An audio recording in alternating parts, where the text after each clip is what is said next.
The Quiet Voyager.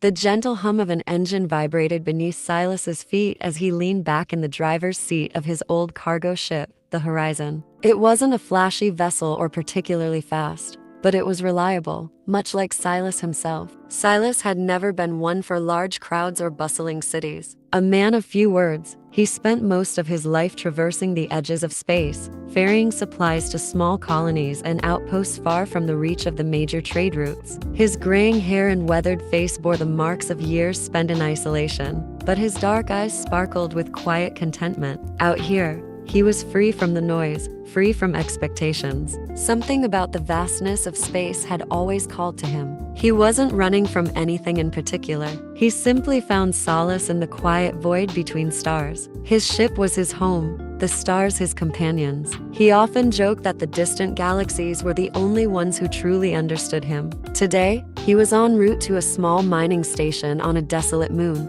It wasn't much, just a routine delivery of supplies, but Silas enjoyed the simple pleasure of watching the landscape change from the cold black of space to the jagged silver surface of the moon below. As the ship descended, he allowed himself a rare moment of reflection. He'd been doing this for over 20 years, never staying in one place for long, always moving, always searching. But for what? He wasn't sure. Perhaps it was just the pull of the unknown, the idea that something out there was waiting for him, some hidden truth or forgotten world. Silas wasn't one to get lost in grand ideals, though. He liked to keep things simple. As the ship touched down with a soft thud, Silas grabbed his worn leather jacket from the back of his seat. He chuckled, looking at the frayed edges and faded patches. This jacket had seen as much of the universe as he had, and like him, it had stories to tell, stories of distant planets, strange encounters, and long nights beneath unfamiliar skies. The mining station was quiet, almost too quiet. As Silas unloaded the cargo, his mind wandered back to his first time out here. He'd been younger then, eager,